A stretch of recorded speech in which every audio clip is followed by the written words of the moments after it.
So, modern science tells us this incredible story, right? It tells us about a time billions of years before there were any people, any minds, before there was any life at all.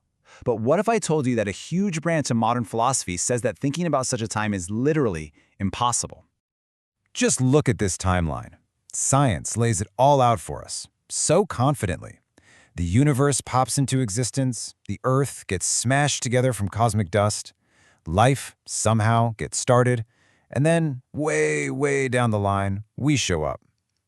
These are all claims about a reality that existed long before there was a single conscious being anywhere to see it happen. And here's where the philosophical bomb drops. What if the very idea of a world without thought is a contradiction in terms? You see, this is the massive problem we're going to unpack today. It's this amazing, head-on collision between what science tells us it knows and what philosophy says we can possibly know.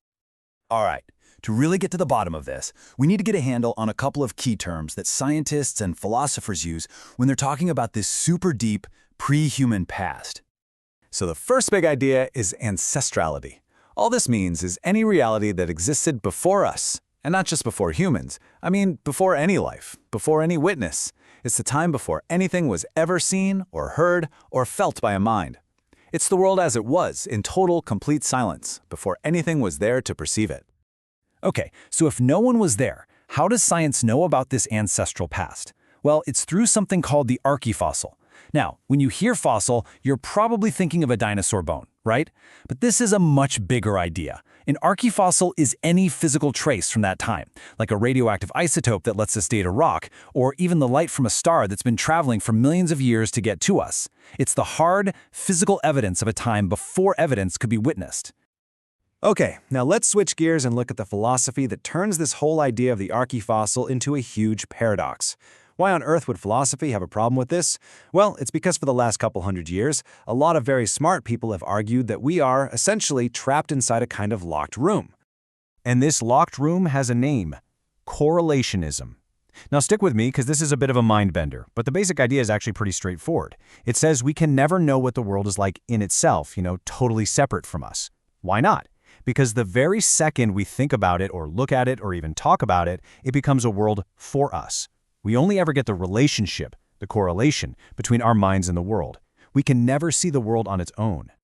And this quote just nails that feeling perfectly. It's like we're in a transparent cage.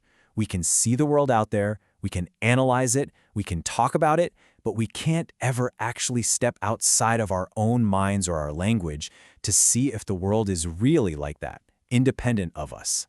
We're always looking out from the inside. So, this slide kind of breaks it all down. On one side, you've got the world in itself. That's the real, absolute reality, what the philosopher Quentin Meillassoux calls the great outdoors. And on the other side, you've got the world for us, the world as it appears to us from inside our transparent cage. Correlationism says we can only ever know what's inside the cage with us. So, we have science with its archaefossils pointing to this vast, ancient past. And then we have correlationist philosophy saying we can't think about anything outside of our own minds. Something's got to give, right? Let's see how the philosopher tries to get out of this mess.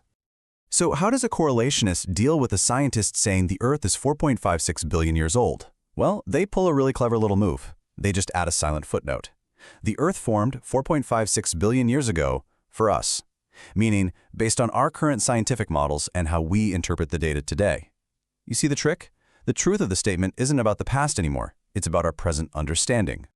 This whole process is called retrojection. The logic kind of goes like this. We do an experiment on an old rock today. We get some data that points to the past, and then the philosopher says, aha, see, that past isn't real. It's just a story we're projecting backwards from today. The ancestral world wasn't a real place that existed before us. It's just a fiction created by our present-day science.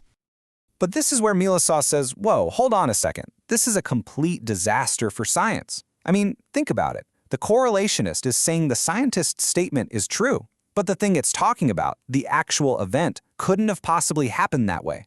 It's a statement that's true, but describes an impossible reality. In other words, it's just nonsense. And then Meillassoux lands this absolutely devastating blow with a comparison.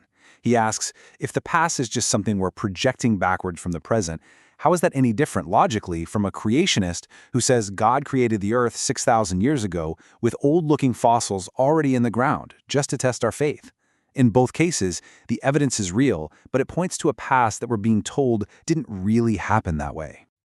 So at this point, you might be thinking, okay, this is some pretty abstract philosophical stuff. Who really cares?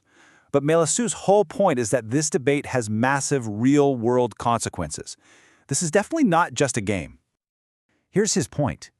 If we give up and say that our reason can never ever access an absolute, mind-independent truth, then what ground do we have left to stand on?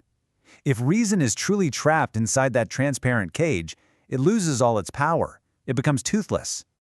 And this leads directly to a position called fightyism. Fightyism is basically the belief that since our reason is flawed and limited and can't ever grasp ultimate reality, faith is the only way to get there. It's an argument for faith that uses the weakness of reason as its main weapon. And just look at what happens then. If reason can't make any claim on absolute truth, then it has no right to call out any other claim to the absolute. Fanaticism, wild conspiracy theories, any kind of belief system, suddenly they're all just as valid as scientific reason because reason has already surrendered its authority. And this is the absolutely stunning paradox that Meillassoux points out.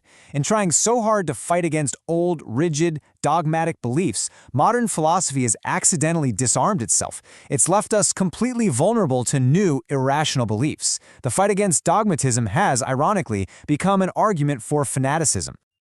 So, are we stuck? Is there any way out of this transparent cage? Well, Meillassoux thinks there is, and it involves a really bold new philosophical project, learning how to think the great outdoors all over again. Now let's be really clear about this. He is not saying we should just go back in time. He's not suggesting we dust off those old, pre-critical philosophies that made all these grand, unprovable claims about God or the soul. No, those old roads are closed for good.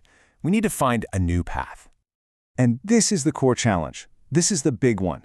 Is it possible to find a way to an absolute, some kind of bedrock of necessity that our reason can actually grasp, that isn't a thing, that isn't a god or some ultimate substance? That is the incredibly tough but crucial question he's asking. And you know what? The archaeofossil is our guide. It's not a dead end. It's the clue. It's the one stubborn fact that just refuses to fit into the cage.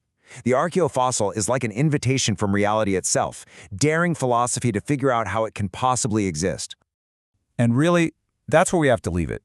The problem of the archaeofossil gives philosophy this huge, profound new job: to find a way to break out of the transparent cage, to finally get beyond the limits of the for us, and to actually think a world that doesn't care one bit whether we're thinking about it or not. The question is, can we do it?